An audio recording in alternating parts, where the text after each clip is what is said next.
Hare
पुढी हे नोवरी लिंबलो न करी ओहरासी 16 झाला नवरा गावा गेला वेगी येते करा नोवरी बोलवा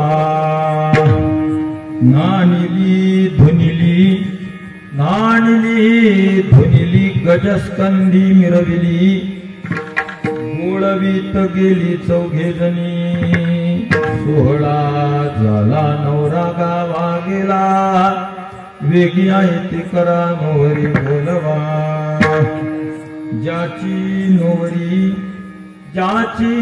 नोवरी त्या हाती लाविली सांगा म्हणे आता निश्चिंत झाली 16 झाला नवरा गावी गेला वेगी आयती करा नोवरी बोलवा पांडुरंगा करू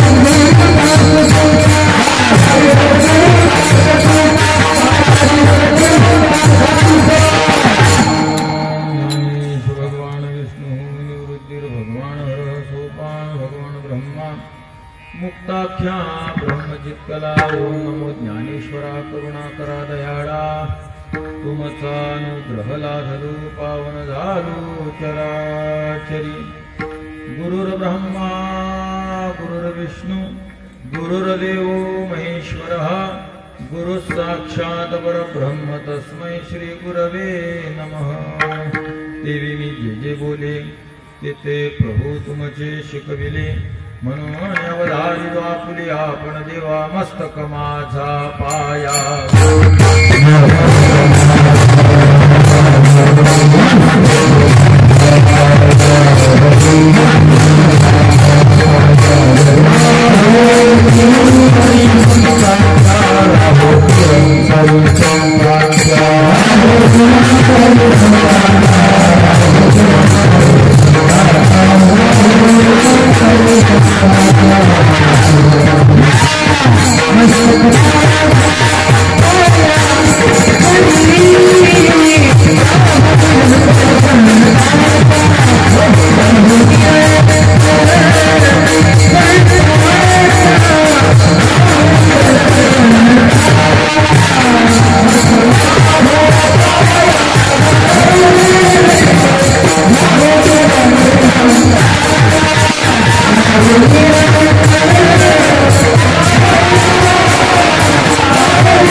लिंबलो न करी ओहराशी 16 झाला नवरा गावी गेला वेगी आयती करा नोवरी बोलवा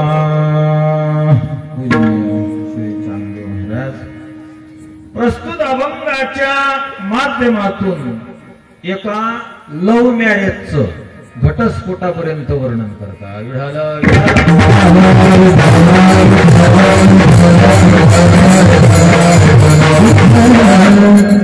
अशी आपण अभंगाची प्रतिज्ञा करू शकतो किंवा चांगदेव महाराज आपल्या जीवनाची पूर्णता यातून वर्णन करतात की जी पूर्णता आज आमच्या वारकरी संप्रदायाचे अध्वर्यू विद्वत्तेच्या क्षेत्रामध्ये चर्चा करायला गेले तर ज्यांचं विशेष रूपाने नामोल्लेख होतो की ज्याचं वैभव तुम्हा सर्व गावकरी वासियांना प्राप्त झालं असे आदरणीय पूजनीय प्रातस्मरणीय गुरुवर्य अण्णा की ज्यांनी महाराष्ट्रभर विद्वत्ता कशाला म्हणावं ज्ञान कशाला म्हणावं याचा परिचय करून दिला तर आज अण्णांना ही पूर्णता प्राप्त झाली आणि चांगदेव महाराज या अभंगातून पूर्णता सांगतात असं म्हणा किंवा मी बोलून गेलो एका लव्ह मॅरेजचं घटस्फोटापर्यंत वर्णन करतात असं म्हणा किंवा अगदी गावरान भाषेत बोलायचं झालं तर चांगदेव महाराज या अभंगातून एका लफड्याचं वर्णन करतात.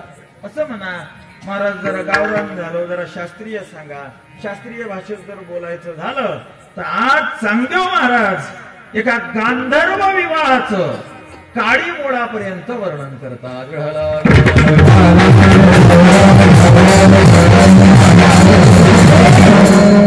आपल्याला तासभर या अभंगावर चर्चा करायचीच आहे. सगळ्यांना परिहार उपोद्घात कशाला म्हणतात त्यानुसार आपण दोन शब्द बोलूनही गेलो. आणि असं शास्त्र आहे की हा परिहार, हा उपोद्घात जीवाच्या समोर देऊ नये. हा फक्त आणि फक्त देव आणि संतांच्या समोर द्यावा. याचं कारण न सांगता तुम्हा कळो येते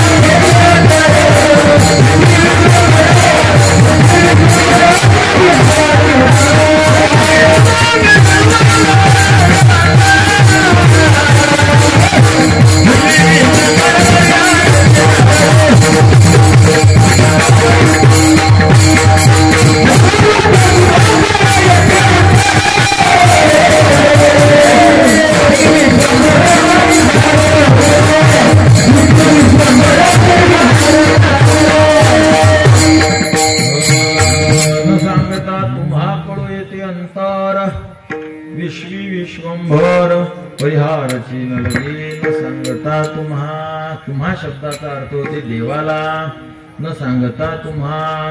तुम्हा शब्दाचा अर्थ होते संतांना. कळो येते अंतर. का बरं? कारण विश्वी विश्वंभर. त्यामुळे परिहारची न लगे विठाला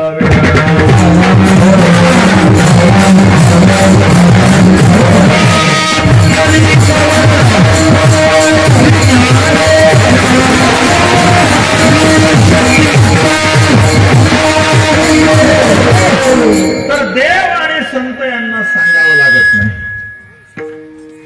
विस्तार न करता एक थोडक्यात कथा सांगतो तुम्हाला. देवाला आणि संतांना सांगावं लागत नाही.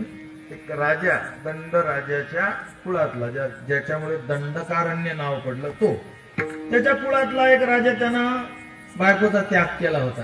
एका साधूला भेटायला गेला. राजा आला, गावाचा सरपंच आला की खुर्ची सरकवावं लागते. तो तर काय होता? महाराज होता. कमीत कमी 1,00,000 गावाचा मालक असतो, त्याला महाराज म्हणतात. शिष्य गुरुजीच्या कानात जाऊन सांगतो, बाबा महाराज आले. साधू बांध, बस गप बस, बोल नको. पाय धुवायला पाणी नाही द्यायचं. बसायला आसन नाही टाकायचं. बसायला आसन नाही टाकायचं. पाय धुवायला पाणी नाही द्यायचं. हो, ते महाराज आहे, आपल्याला निष्कासित करतील, तडीपार करतील त्यांच्या राज्यातून. गप्पा बस. बसले. राजा आला, खालीच बसला आणि साधूबाबाला नमस्कार केला. साधूबाबाला म्हणतो, महाराज माझा एवढा अनादर का? तर त्याने उत्तर दिलं, तू बायकोचा त्याग केला आणि तू विवाहाच्या आधी तुझ्या पत्नीशी बोलला. शास्त्र असं आहे, विवाहाच्या आधी पत्नीशी जो बोलतो त्याची बायको स्वभावानं खराब निघते.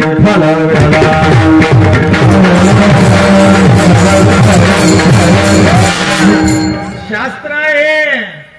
आम्ही ग्रंथ लिहून राहिलो, त्यात ही विस्तारानं प्रमाणासहित लिहिणार आहे. आता आपला तो मुख्य मुद्दा नाही, मग सोडून नाही चालणार.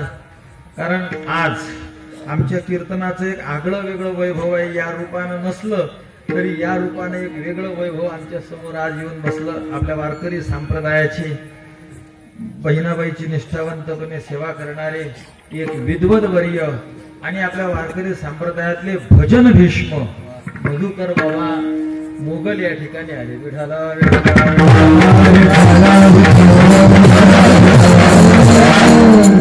ते आम्ही लहानपणापासून बाबांना पाहतो. तर आता फक्त बाबांच्या समोर एक अनुवाद करण्याचा मी प्रयत्न करतो. तर शास्त्र असं आहे, लग्नाच्या आधी बायकोशी बोललं तर तिचा स्वभाव खराब होतो. मग स्वभाव चांगला करायला सुद्धा एक यज्ञ सांगितलाय शास्त्रात. कोणाचा असेल तर सांगा मला, आपण बोलवू काशीहून ब्राह्मण आणि करू तो. पण या राजाच्या बायकोचा एवढा खराब झालता, 7 यज्ञ करावं लागले स्वभाव सुधारण्यासाठी. मग झाला होता चांगला, पण मग का बरं खराब झालता? म्हणजे लग्नाच्या आधी बोलला, पण आता तुम्हाला अवघडच काम होईल. लग्न व्हायच्या आधी एक छोटस लग्न होते, त्याला काय म्हणते? साखर तुमचा हलता काय? साखरपुडा म्हणतात त्याला. हे तुम्ही म्हणता त्याला साखरपुडा, पण मी त्याचं कंसात नाव ठेवलं मोबाईल द्यायचा कार्यक्रम. हे 99.99 खरं आहे. 1% असेल तर तुमच्या माझ्या सारख्याचा खोटा, तर मग खोटा. मोबाईल द्यायचा कार्यक्रम, मोबाईल देतात आणि गप्पा मारतात. त्याचा परिणाम ते जोडपं चांगलं राहत नाही. मला सांगायचं एवढं आहे की त्या वनातल्या साधूला कळालं की हा लग्नाच्या आधी बायकोशी बोलला होता. तो साधूला सांगितलं का कोण? नाही.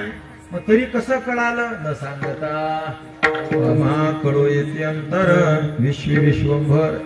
पण जीवाला मात्र कथन करावं लागते. या नियमाला न्यायाला अनुसरून आपण सर्वजण इथं जीवकोटीतील आहोत असं गृहीत धरून आपण बोलूया. याचं उत्तर देऊया ते असं की वारकरी संप्रदायाच्या ध्वरी अण्णा यांची आज पुण्यतिथी आहे आणि आज मी अभंग जेणे होय हित ते तू जाणसी उचित हा अभंग डोक्यात आला होता. पण पूर्णता सांगणारा हा अभंग असल्यामुळे या अभंगाला वेळेवर डोक्यात आला आणि चर्चा केली. आणि या अभंगाची चर्चा करताना आता मला काहीच आधार नाही. तुमचा आशीर्वाद हाच आधार आहे. बाबांचा आशीर्वाद हाच आधार आहे. याच्यावर काही याच्या आधी सार्थ झालेलं नाही. या अभंगाचा कोण अर्थ प्रतिपादन केलेला नाही किंवा या अभंगावर माझ्या आधी कोण कीर्तन केलेलं नाही किंवा चांगदेव महाराजांचा गाथा सार्थही अजून झालेला नाही. आता फक्त बाबांचा आशीर्वाद तेवढाच आहे आपल्याकडे. विठाला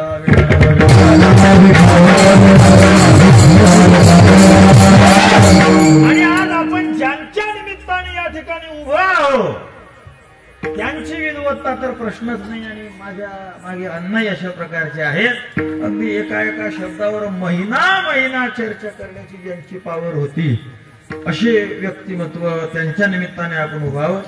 आज या अभंगातून श्री चांगदेव महाराज एका लव्ह मॅरेजचं वर्णन पण घटस्फोटापर्यंत करतात. आणि दुर्भाग्य हे आहे की मी बोललो ना की एका लफड्याचं वर्णन करतात आणि हे लफड प्रत्येक जणांना केलेलं आहे. विठाला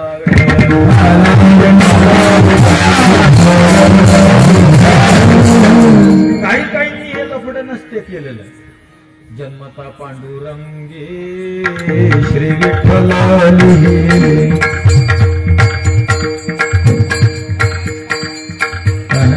जन्मता पांडुरंगी श्री विठ्ठल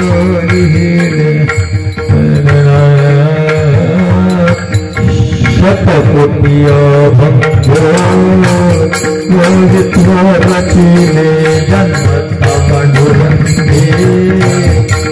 विठ्ठल लिहिले शतकोटी भंगो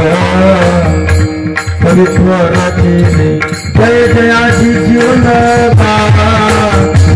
नाम देवा देवाई शेवटचा तुकडा नाही दाखवला. जन्मता पांडुरंगी श्री विठ्ठल लिहिले शतकोटी अभंग कवित्व रचिले. जन्मता बरोबर येत असतानाच भगवंताचं चिंतन करत येणारा हा क्वचित वर्ग आहे. पण तुमच्या माझ्यासारखे रडतच येतात. म्हणजे देह आणि आत्म्याच्या ऐक्यतेचं लफड हे यांच्या जन्मता बरोबर सोबत असतं. असे जे आहेत चांगदेव महाराज ते आज त्याचं पूर्ण वर्णन करतात. महाराज विवाह मध्ये शास्त्राने 8 प्रकार केले. विवाह शब्दाचा अर्थ होते विषय वासनायाः हवनम इति विवाह. विषय वासनेच्या हवन ज्यात केलं जातं त्याला विवाह म्हणतात. विठ्ठल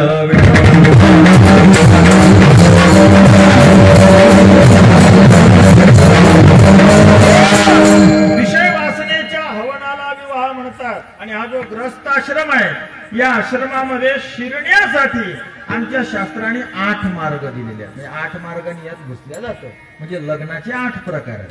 पहिला प्रकार आहे ब्राह्मविवाह, दुसरा प्रकार आहे दैव विवाह, तिसरा प्रकार आहे आर्ष विवाह, चौथा प्रकार आहे प्राजापत्य विवाह, पाचवा प्रकार आहे असुर विवाह, सहावा प्रकार आहे राक्षस विवाह, सातवा प्रकार आहे पैशाच विवाह आणि आठवा प्रकार आहे गांधर्व विवाह. विठ्ठल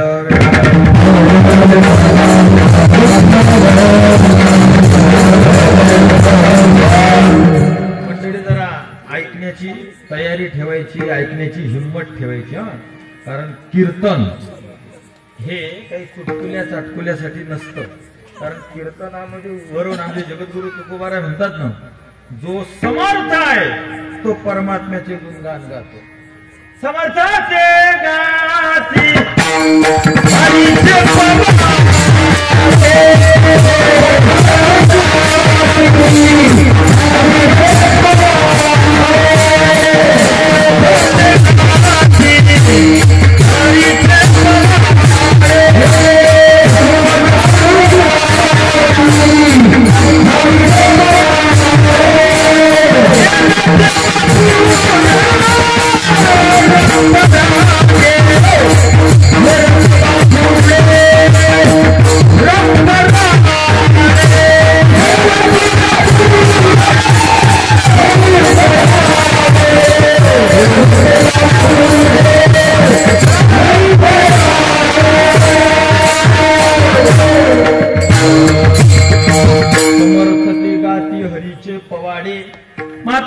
हरीचे पवाडे गाणारा समर्थ आहे, मग ऐकणारा सुद्धा काय समर्थ आहे.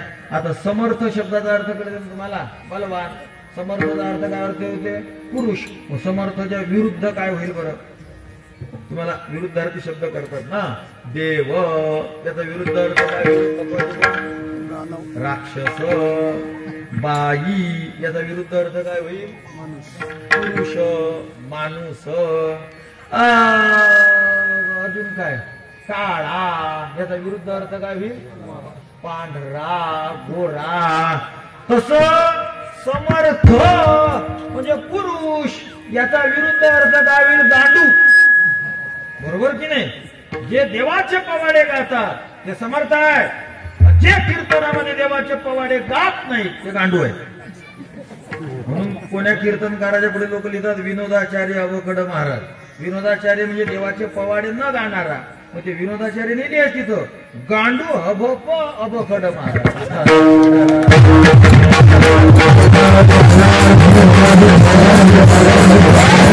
आणि हे मी म्हणतो असं नाही ना, प्रमाण माझं आहे काय, तुकोबारायांचं आहे. समर्थ ते गाती, मग गातीच्या उपलक्षणानं घ्या ऐकती बी. समर्थ ते गाती आणि समर्थ ते ऐकती. हरीचे पवाडे. महाराज देवाचं खरं चरित्र ऐकायला सामान्य शक्ती नसते लागत, त्यात खरा पुरुषार्थ लागतो.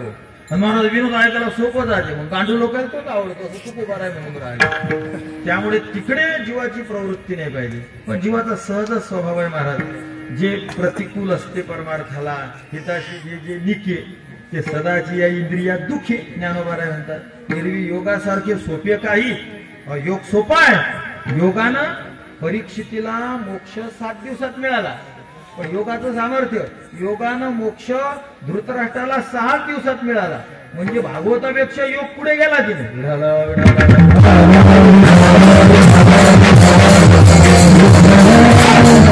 सगळ्याच याच्यात असा गोंधळ आहे महाराज झालेला, त्याला काय करणार. अगदी ह्या चाली चुली म्हणलं तर वारकऱ्याच्या चाली जर म्हणायला लागले लोक बोर होतात. आणि जर एखादी रजोगुणी चाल म्हणजे लोक अशी डोलत येत महाराज. वारकऱ्या चालीत अशा मागं पडल्या आता त्या फक्त बाबांसारख्यांच्या मुखातूनच ऐकायला मिळतात. पण आता या टाळकऱ्याला तर काही म्हणता येत नाही बा, अवघडच आहे. आता मी म्हणतो का म्हणता येते का पाय शेवटीच्या मला वेगळी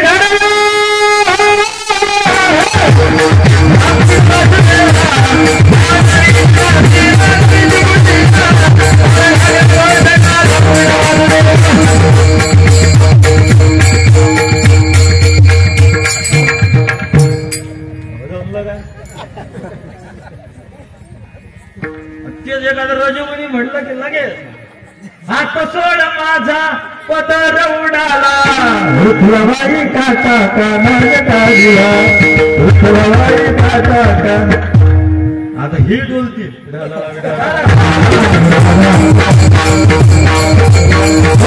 याला म्हणतात सत्य गेले घोड्यावरी असत्याची थोडी चाली. पण तुम्ही मात्र विनोदाची कथा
देवाचे चरित्र नाठवे सर्वथा विनोदाची कथा गोड वाटते. हातावरी हात हासुनी आफडी काय बरे वाजविता टाळी लाज वाटे ठलावे.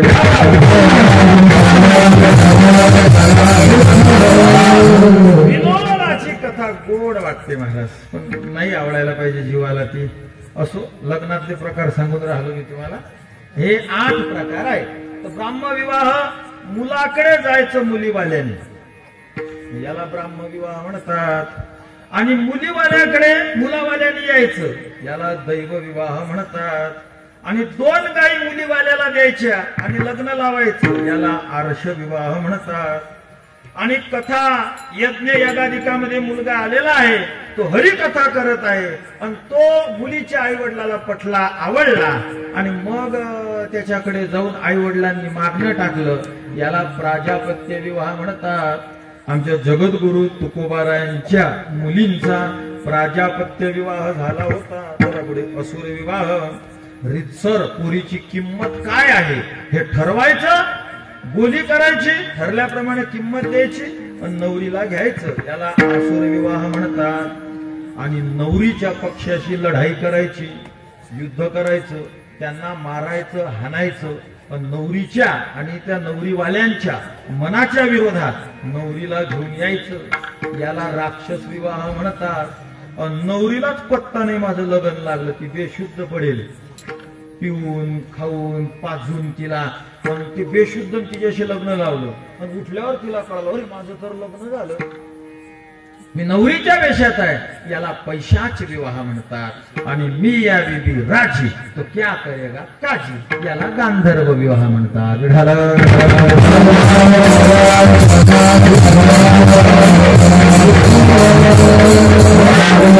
आणि असाच हा गांधर्व विवाह व्यवहारामध्ये जसा वेगळ्या वेगळ्या पद्धतीनं केला जातो, शास्त्र म्हणते हे मान्य नाही. अनगणी कस्य या भार्या परयोशैव सा स्मृता. गांधर्व विवाहाने मिळालेली पत्नी शास्त्र म्हणते की परयोषा, पर म्हणजे दुसरी आणि योषा म्हणजे स्त्री, परस्त्रीच राहते, ती दुसरी स्त्रीच राहते. परयोशैव सा स्मृता, तिला परस्त्रीच मानावं.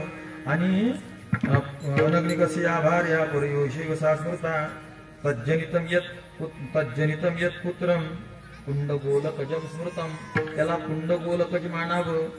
कुंडगोलकज कशाला म्हणतात? मृते भरतरी कुंडः जाते भरतरी गोलक.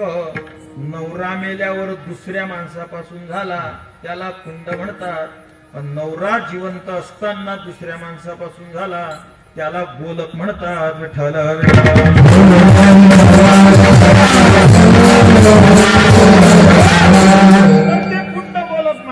आणि त्या जोडप्याला व्यभिचारी मानल्या जातं. आणि व्यभिचारी जो असते शास्त्र म्हणते तो पहिल्या नंबराच्या नरकात जाते. जे नरकाचे प्रकार आहेत ना, तर पहिल्या नरकात व्यभिचारी व्यक्ती पहिल्या नरकात जातो.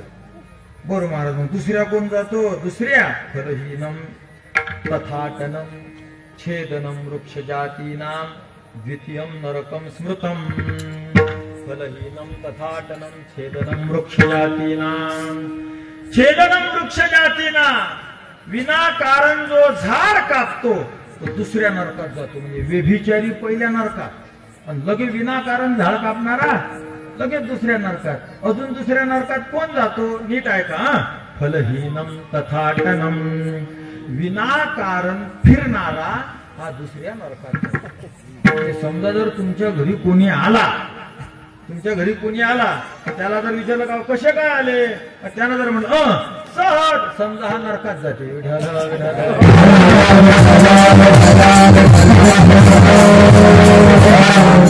काय वेळ मिळतो महाराज कळत नाही यांना उगच फिरायला उगच करायला. फलहीनम तथाटनम फलहीनम अटनम यथा स द्वितीयम नरकम स्मृतम. विनाकारण फिरणाऱ्याला विनाकारण कोणतंही काम करणाऱ्याला शास्त्र म्हणते तो दुसऱ्या नरकात जातो. त्या शिवप्रसाद द्विवेदींनी शिष्टाचं लक्षण केलं बाबा. न कुर्यान निष्फल कर्मकारी सशिष्ट. जो निष्फल कर्म करत नाही त्याला शिष्ट म्हणतात. याचा बसलेला आहे आणि उगाच असं असं असं असं असं असं करते, त्याच्यातून काय फळ भेटणार आहे? काहीच नाही. तर हे जो आहे हा अशिष्ट आहे. बसलेला आहे आणि बसल्या बसल्या असे असे असे असे पाय करतो, हा अशिष्ट आहे. टीव्ही पाहून राहिला, काय मिळून राहिलं त्यातून? ठीक आहे बाबा, काही वातावरण माहीत पडलं तेवढ्या पुरती सुरू केली आणि बातम्या ऐकल्या, पण याच्या व्यतिरिक्त जो सिनेमे पाहते ना हा अशिष्ट आहे. सिनेमे पाहणाऱ्याचा वेळ वाया जातो. हा व्यभिचारी माणसाच्या जवळच्या नरकात जाऊन पडतो. फलहीनम तथाटनम. आणि मला असा अंदाज आहे, खोटं असेल तर कीर्तन झाल्यावर तुम्ही मला सांगा की या नरकामध्ये दुसऱ्या नंबराच्या माणसापेक्षा बायाच जास्त जात असतात. फिरत राहते. तिचं काम झालं गंगी संगीच्या घरी. संगीच्या का गंगे का आले? काम झालं होतं, लय दिवस झाले तुला भेटली ना, आली बोलायला. संगी अशी नवऱ्याचे काम सोडून देते पण या गंगीशी गप्पा मारत बसते.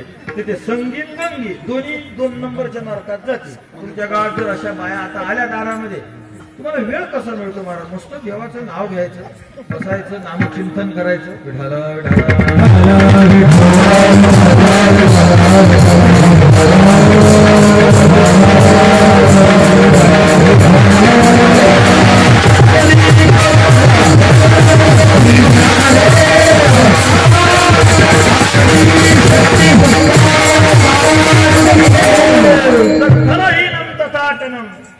फिरायचं नाही, असं रिकामं बोलायचं नाही, रिकामं काहीच नाही, अखंड चिंतन करावं. तो पहिल्या नरकात व्यभिचारी जातो. जो गांधर्व विवाह केलेला आहे तो पहिल्या नरकात जातो. व्यभिचारी पहिल्या नरकात जातो. महाराज मग गांधर्व विवाह कोण केला तुम्हाला माहित असतील ते वेगळे, पण शास्त्रात काही केलेले आहेत लग्न. तर शास्त्रात आत्मा आणि शरीर याचा गांधर्व विवाह झाला अभंगाचं पहिलं चलन.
Hare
आणि विशेष म्हणजे हे अदर कास्ट झालं.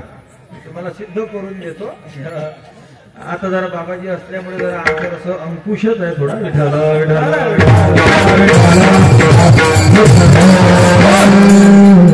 तिकडलं बोललेलं बाबा सह नाही करतील, पण मेन अर्थाचं प्रकाशन जर झालं नाही तर बोलतील मग नंतर. आणि अभंग आहे नवीन, त्यामुळे मी तुम्हाला आश्वासन देतो की किती वेळ कमी असला तरी पुऱ्या अभंगाचा 2 मिनिटात कळण्याचा अर्थ लावूनच आपण कीर्तन पुरं करू. विठ्ठल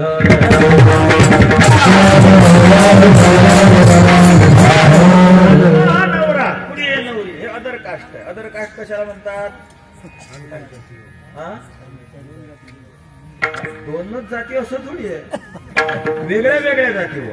मला माय येली बाप ते दिन पोरगा संयदली असला एका याच्याला 3-4 जाती आल्या. मग कसं काय? मग 4-5 जातीचं लग्न झालं. हा बस असं वेगळ्या वेगळ्या जाती झालेले विवाह. 2 जाती असं काही नाही. असं तर असं आहे. मग यालाच काय म्हणलं आता? मग व्यवहारामध्ये लफलं लोक म्हणतात. तसं आत्मा आणि देह याच्या वेगळ्या जाती आहेत. परमार्थ व्यवहारामध्ये जशा वेगळ्या वेगळ्या जाती आहेत ना, साडी, कोळी, माडी, कुणबी, पाटील, वजारी, तशा परमार्थामध्ये 3 जाती आहेत. एक आहे पारमार्थिक सत्ता, दुसरी आहे व्यावहारिक सत्ता, आणि तिसरी आहे प्रातिभाषिक सत्ता. आता तुम्हाला कळो न कळो कानावून तर घालवत राहा तुम्ही.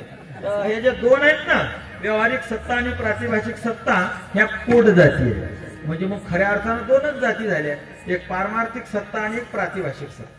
आमच्या विदर्भात थोडं पुढे, आमच्यापासून पुढे नागपूरकडे मराठ्यालाच कुणबी असं म्हणतात. त्यामुळे आमच्या विदर्भामध्ये जरांगे पाटलाचं लोकांना काही अप्रूप वाटत नाही. विठ्ठल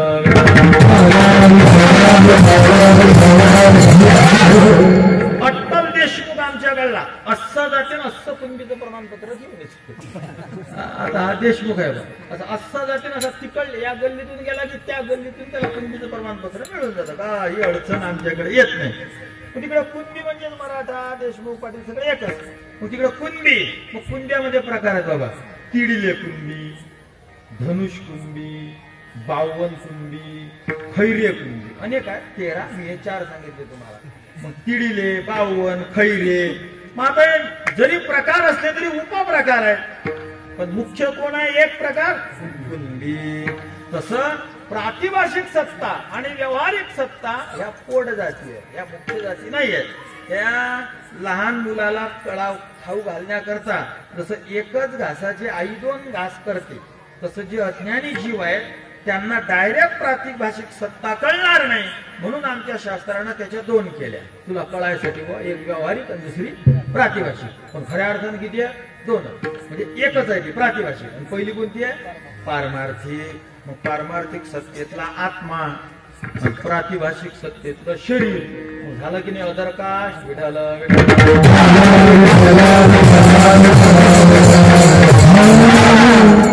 लफडं केलं. आता लफडं म्हणलं लोक हसतात, पण लफडा शब्दाचा अर्थ काय? ज्यानं जे करायला पाहिजे त्यानं ते न करणं याला लफडं म्हणतात. एखादा माणूस आहे, अरे भाऊ तू त्याला समोर दिसला होता काल मला. हो. अरे त्याच्या समोर नको राहू. अरे मी तर त्याला 10,000 रुपये उष्णे दिले. अरे वापस येण्याची गॅरंटी नाही. तो लय लफडेबाज. म्हणजे लफडेबाज शब्दाचा अर्थ व्यभिचार असा अर्थ होत नाही ना. जे करायला पाहिजे ते न करणं म्हणजे काय करणं? लफडं करणं. मग समजा पकवाजानं पकवाज जसा वाजवायला पाहिजे तसं नाही वाजवला म्हणजे पकवाजानं काय केलं? लफडं केलं. गायकांनी ज्या उत्साहानं गायन करायला पाहिजे, कीर्तनाला साथ द्यायला पाहिजे, समजा जर यांनी नाही केली तर मग यांनी काय केलं? लफडं केलं. त्याला काय, श्रोत्यांनी मन लावून कीर्तन ऐकायला पाहिजे. पण समजा जर तुम्ही नाही ऐकलं तर श्रोते काय झाले? मग लफडे बाज.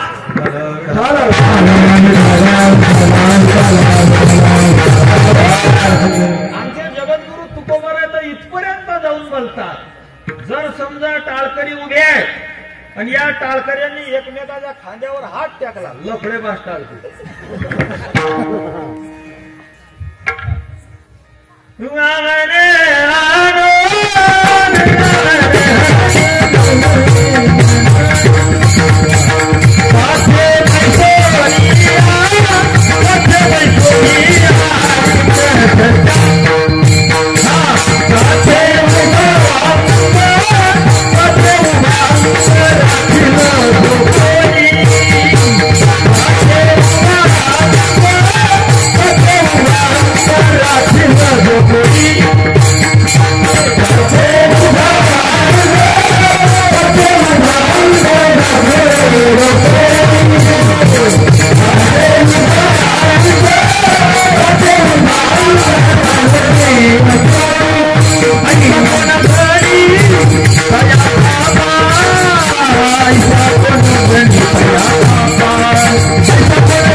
कथे उभा अंग राखील जो कोणी, कथेमध्ये उभा राहिला आणि टाळ नाही वाजवला.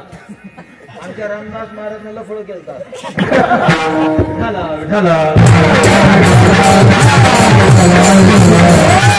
कथे उभा अंग राखील, जर राखेल अंग टेकून उभा राहील, वय असेल तर इलाज नाही. हा त्याला जमतच नाही. आता विनेकरी बाबा आहे, जर भिताला टेकून असते तर त्यांच्या वयानुसार एवढं तर त्यांनी सहजच केलं असतं. आणि जवळ जर एखादा हा कमीच वयाचा त्याच्या खांद्यावरही हात टाकला असता, ते वय आहे त्याला काही इलाज नाही. पण जर ओके आहे पण असे नखरे करून राहिला, लफडे बाजाय. तुकोबाराय म्हणता, येथे तो पातकी न येताची भला, रणी कुचर आला काय काम. रणांगणामध्ये कुच्चर माणसं चालतात काय? मी माफी मागून बोलेला, आज मला लयच कंट्रोल आहे बाबांमुळे. मी सांगतो बाबाजी, काही काही लोक म्हणतात की अवकड महाराजांमुळे तमाशाकडे जाणारा समाज कीर्तनाकडे आला. अवकड कोणी म्हणतं, म्हणणारे लोक म्हणतात किंवा लोक तमाशाला जात होते पण ते तमाशाला जाणारे कीर्तनाकडे आले, हे त्यांचं योगदान आहे. महाराज तमाशाला जाणारे इकडे आले पण त्यांनी ती सवय थोडी सोडली. पण इकडे आले म्हणजे कुणीकडे आले? तुकोबारायांकडे आले ना. मग तुकोबारायांनी त्यांना एंट्री दिली तर ठीक ना.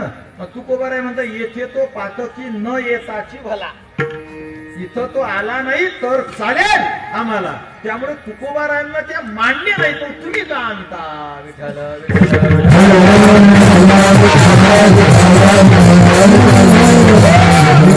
काय भोळ्या भोळ्या पद्धतीनं प्रचार चालतो म्हणून तुकोबारांकडे पाहण्याची पद्धती लोकांची अशी जरा एवढी घोडी झाली. तुकोबारांचा गाथा वाचा इमानदारीनं. आपण इमानदारी ठेवून गाथा वाचतो हो, म्हणून गोंधळ होतो आपला. इमानदारीनं वाचा. हा तुकोबारांना लोकांना एखादं लहान लेकरू आलं, ते रडून राहिलं पडून राहिलं कीर्तनामध्ये, तुकोबारांना चालत नाही. तुकोबारांना लावून या पुष्टी पोरे.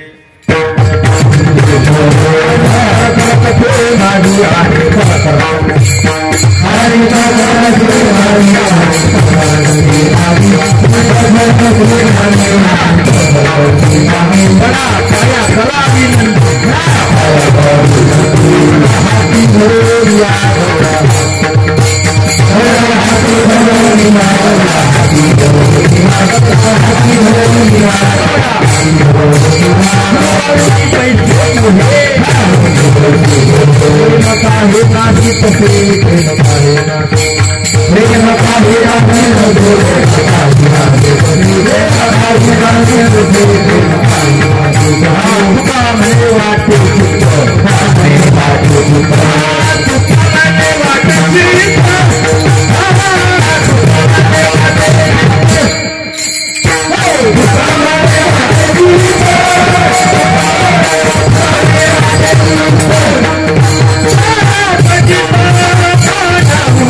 एखाद्या मायनं लेकरू जर आणलं कीर्तनामध्ये तर ते जर कीर्तनात विक्षेप करत असेल तर लावून या पुष्टी पुरे आणि करकर कथे माझी ती बाई आहे, बाईच्या जातीचा अपमान करू नये आपलं शास्त्र आहे. पडा पाया माय काऊन आणलं ग, मग त्याला संस्कार पडले पाहिजे. मग आधीचे बरोबर संस्कार असते तर ते कीर्तनात व्यवस्थित राहिलं असतं. याचा अर्थ बेसिक जांगळ गुत्ता आहे.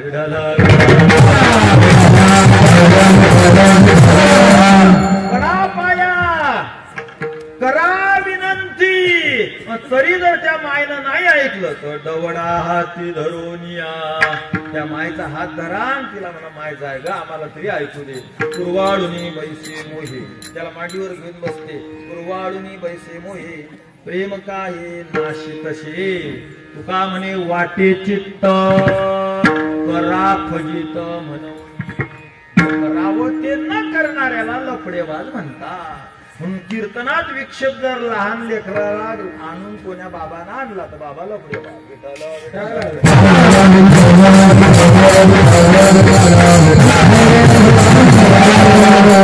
तसं आमच्या अध्यात्मात झालेलं हे जीवानं अहंकारानं केलेलं एक लफड आहे. कोणतं लफड? आत्म्याला अहंकार जो आहे आत्मा आहे त्या आत्मत्व त्याला देहाच्या ठिकाणी प्रतीक. पण तिने मुक्तीचारी साधलेले आहे त्याची आस्थाई. तसं पहिल्या चरणाची आस्थाई आहे. लिंबलोन करी ओहरास. ओहर म्हणजे व्यापारी बाबा, यजमान, असे अनेक अर्थ आहेत.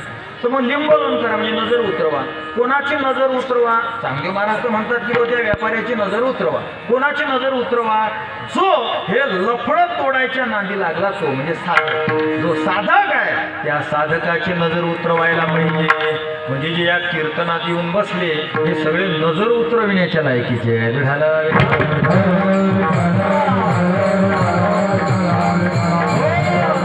म्हणजे महाराज आमचं झालं ना काम. मग आम्ही आलो कीर्तनात. मग चांगदेव महाराज आम्हाला नजर उतरवण्याच्या लायकीचं समजतात आणि उत्तम साधक आहो का. तुमची सुरुवात झाली बुवा शुभेच्छा म्हणून त्याला योग वशिष्ठाच्या भाषेमध्ये. तुम्ही विचारणेतही गेले नाही. एक पहिल्या वर्गामध्ये एक KG1, आता ते पहिला वर्ग पूर्वी असायचा. बालवाडी आमच्या वेळेस असायची. पहिला वर्ग अगदी आधी आमच्या वेळेस बालवाडीपासून सुरू व्हायचं. आता तर काय KG1 KG2 लोअर केजी आपले बाबा बाबा एवढा आहे की नाही. तर सगळे खालचं काय आहे मग तर जे आहे ते लोअर KG म्हणू आपण. हा तर त्यातला आहे असं समजायचं. कोण? आपण सर्वजण.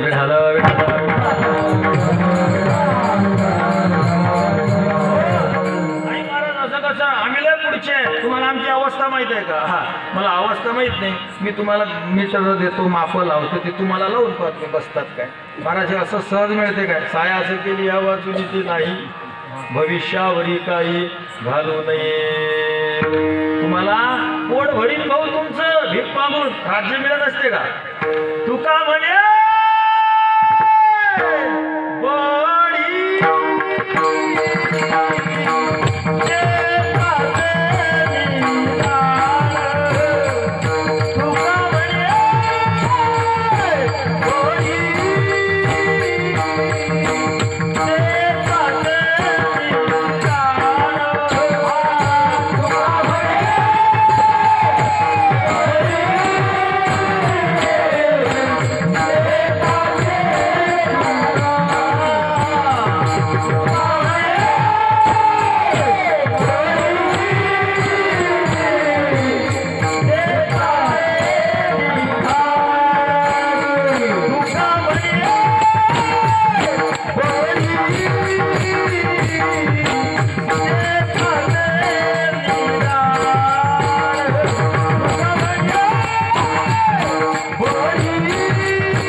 भिकारी होते असे बसलेले ते रडून राहिलाय हा गेला कानशूर माणूस होता काय पाहिजे तुला मला चटणी पाहिजे का डझन भर एक मागली आणि किती दिला त्याला डझन भर पुढच्या भिकाराला टोरी घेतोय जात आहे तो लागला रडायला अरे मग तुला काय पाहिजे शर्ट पाहिजे डझन भर पुढच्याला टोरी लय जात आहे अरे मग तुला काय पाहिजे मला जेवायला पाहिजे तुमचं हॉटेल होती फुल ताट आणलं भरून आणि दिलं त्याला 150 रुपयाचं फुल जेवण होतं काय 150 रुपयाची गोष्ट कर जेवण हा तिथंच उभा राहिला तू का उभा राहिलाय तर जाय की अरे ताट घ्यायसाठी उभा राहिलो मला ताटही पाहिजे चल घे बाबा ताटही घे 200चं ताट आणि 150चं जेवण 350 आणि पुढचा एक रडून राहिला त्याला दादा 3ला गेलं 4ला काय अडचण आहे अरे भाऊ तुला काय पाहिजे मला मुख्यमंत्री करून पाहिजे असं चालते काय तुकोबार आहे म्हणतात भिकेसाठी कोण राज्य देतो तुम्हाला जेवण मिळतील चट्ट्यासाठी कपडे मिळतील पण भिकेत राज्य मिळत नाही त्याला कष्ट करावे लागतात तसं नुसतं मंडपात येऊन बसले ठीक आहे तुम्ही पहिल्या वर्गामध्ये आले बुवा काही अडचण नाही पण एवढ्यानं तुमचं काम झालं असं नाही आपण चिटकतो महाराज पण काय पहिले लोक 18 भर वनस्पती फुले फळे ओळखी बावेच्या पोखरणी नदी गंगा वाहती जागी कुलस्त्रिया राज्य राणी व संपत्ती ते सुख सांडोनिया तास यावर सेवित पर्येते मताचा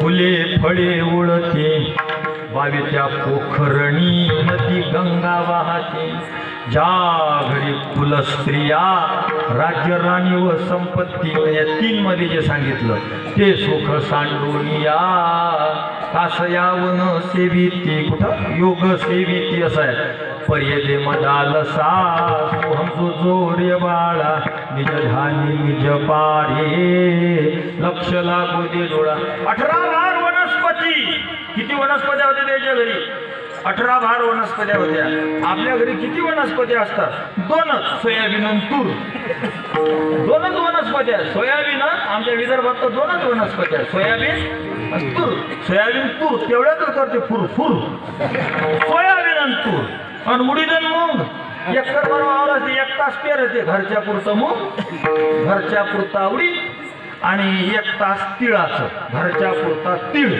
म्हणजे तीळ घरच्या पुरता उडीद घरच्या पुरता मूग, घरच्या पुरता जास्त काय पेरलं तूर आणि सोयाबीन. 18 भाड वनस्पती, इथं 2 सोयाबीन 2 वनस्पती आहे. एवढंच नाही, फुले फळे ओळती म्हणजे खाऊन पिऊन उरती, भरपूर त्याला ओळती असं म्हणतात. फुले फळे. आता तर महाराज प्रदीपजी मिश्र आलीपासून गंगीची फुलं संगी जोरते, संगीची फुलं गंगी जोरते. दारात फुलं ठेविनार, बेलाला पान ठेविनार, अवघड काम आहे. फुले फळे, फुले पुन्हा फळं. एक लावलं सीताफळाचं झाड दारामध्ये आणि महाराज कोणी पोरं कया नेतात, एखादं कच्चच नेते, पेरणाऱ्याला भेटत नाही.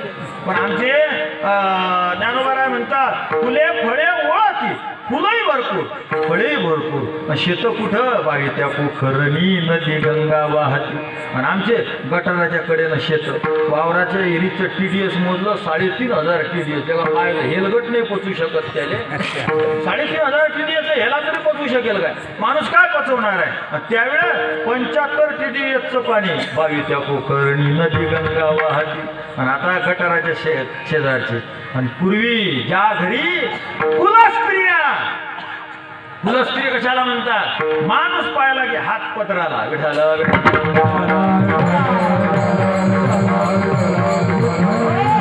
माणूस पाहिला की हात पत्राला. ज्या घरी कुलस्त्रिया, दारात माणूस आला की बाई घरात. ज्या घरी कुलस्त्रिया.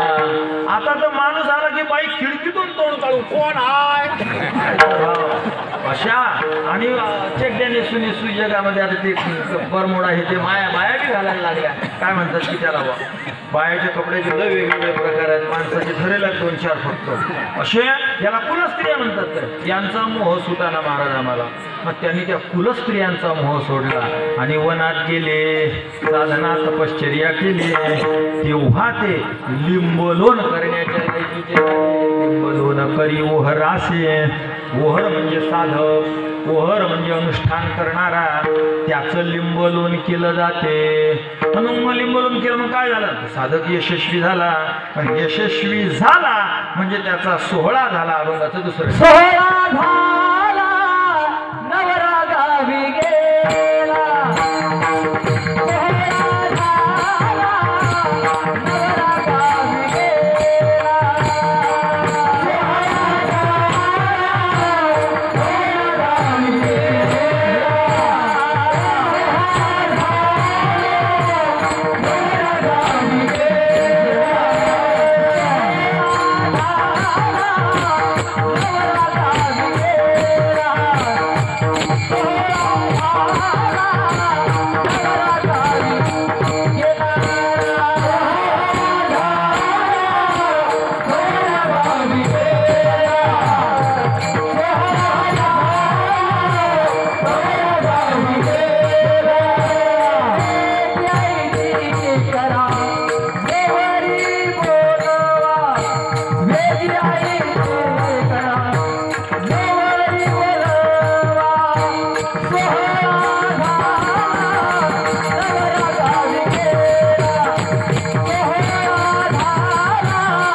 आज बाबा कीर्तना खरं त्यांना हार घालायला पाहिजे होता, म्हणजे त्यांनाही आवडलं नसतं, कारण तुकोबाराय असं परमिशन देत नाही. काय प्रमाण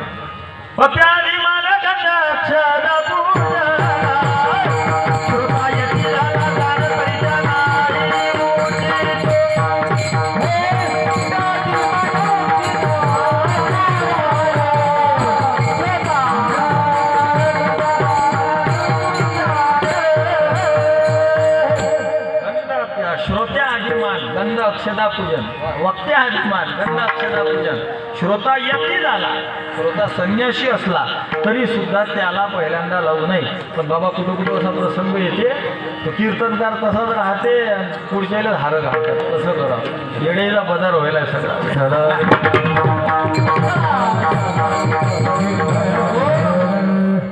कबाडे दिसले की आमचे गुरुवारी भक्ते बाबा म्हणायचे, कावळा केला कारभारी गु आणला म्हणून दरबार. कोण सांगायला नाही, सगळ्या गबाड्याचे जे कोणी कोणाला समजून सांगायला नाही, कोणी ऐकायला नाही, सगळेच गुरून सगळेच चेल. असं तुकोबाराय म्हणतात. चांगदेव महाराज म्हणतात 16 झाला. काय झाला? 16 झाला म्हणजे यानं करून घेतला, तो का उगच थोडी झाला. सामान्य महाराज विशेष कष्ट करावे लागतात, त्यावेळेस हे होते. आमचे तुकोबाराय म्हणतात ना, किती कष्ट करावे लागतात. मडे दाखून या करीती पेरणी पण बियाची वाणी लवला रे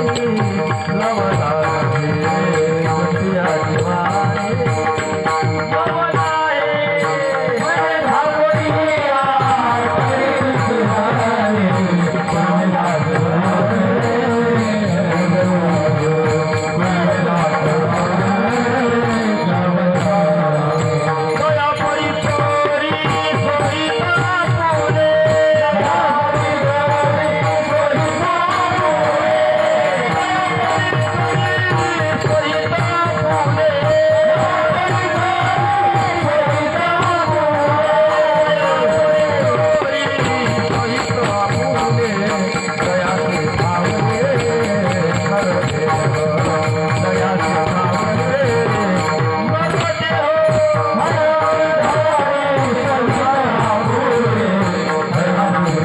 रे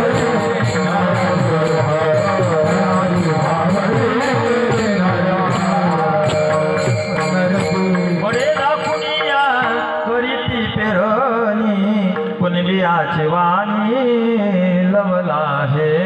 कुणबियाची वाणी लवला हे मळे कुणिया करीती पेरणी कुणबियाची वाणी लवला आहे. खरा कुणबी तो जो घरात मळ लागते पण पेरणी मुहूर्तावर करते. तसं तुकोबाराय म्हणतात, तयापरी करी आपुले स्वहित. तुकोबाराय म्हणतात असं तू स्वहित करावं लागेल. अंतःकरणामध्ये काम क्रोध लोभ दंभाचे मढे झाकावे लागतील आणि हरिनामाची पेरणी करावी लागेल, तर तू त्या अवस्थेवर पोहोचशील. 16 झाला, अशा कष्टानं 16 होतो.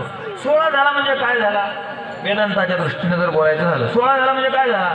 गुरु शिष्याचा संवाद हा 16 झाला. गुरु शिष्याचा संवाद. महाराज गुरुचं काय काम आहे? महाराज गुरुशिवाय काहीच नाही. गुरुचं काय काम आहे? एकदा नामदेव महाराज विचारतात देवाला, कारण देवा तुम्हाला भेटला आणि मला काय काम आहे बरं कोणाचं? नाम म्हणे देवा कवना शरण जाओ, नाम म्हणे देवा कवना शरण जाओ, नाम म्हणे देवा कवना शरण जाओ, नाम म्हणे देवा कवना शरण जाओ. कोणाने होऊ शरणागत, कोणाने होऊ शरण जाऊ.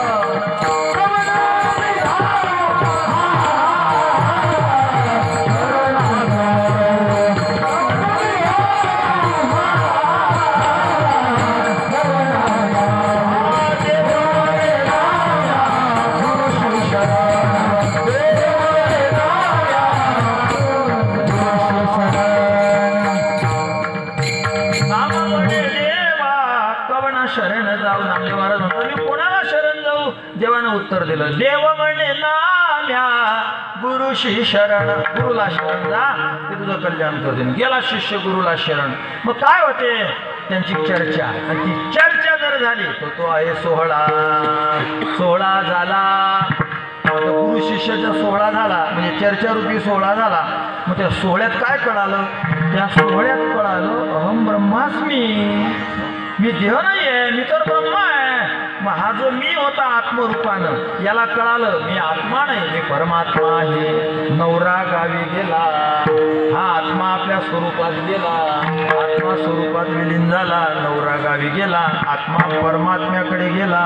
माझा आत्मा परमात्मा झाला. बाई पडली ना ओंडकी. चांगदेव महाराज म्हणतात नवरी बोलवा आणि वेगळी आयती, आयती म्हणजे तयारी, वेगळी आयती करा, त्या नवरीची तयारी करा. पण आपण चांगले संस्कारिक माणसं आहे, त्या नवरीला का लाता मारून काढून देऊ का आपण? नाही. मग कसे काढून देऊ? तिला नानून धुनून काढून देऊ. अभंगाचं तिसरं चरण.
आणि बोळवीत गेली चौघीजणी. तिला नांदलं, धुतलं, तिला हत्तीच्या मस्तकावर मिरवलं आणि बोळवीत गेली चौघीजणी. साधा अर्थ सांगतो, आता चिंतन आलेलं नाही. नानिली, धुनिली, गजस्कंदी, मिरवली.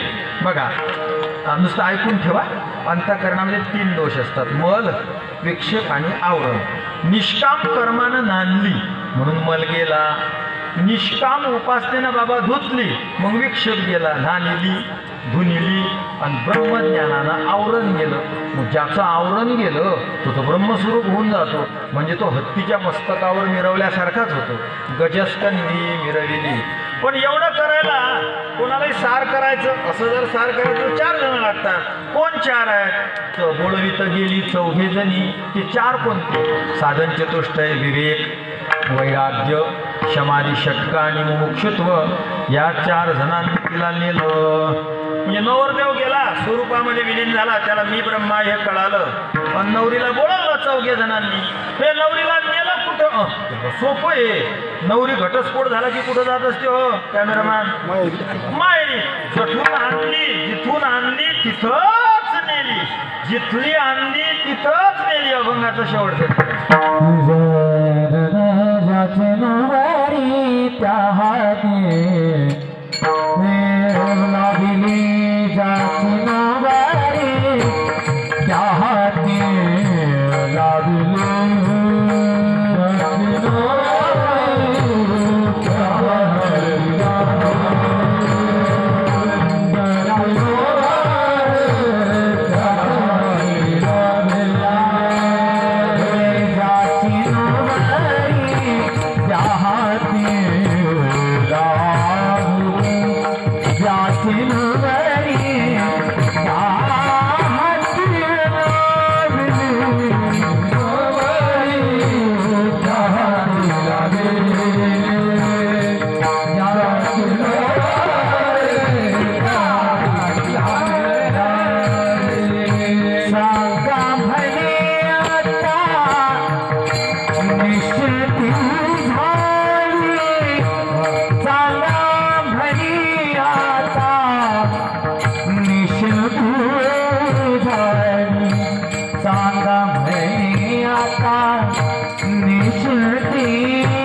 निश्चिंत झाली. चांगदेव महाराज म्हणतात ज्याची होती त्या हाती लागली, ज्याची होती त्याला देऊन टाकली. नवरी कोणाची होती? देह हा उसना आणिला पाचाचा किंवा पंचभूताचा, गोंधळ केला एके ठाई मी सबळ अहंकार त्या पाठी.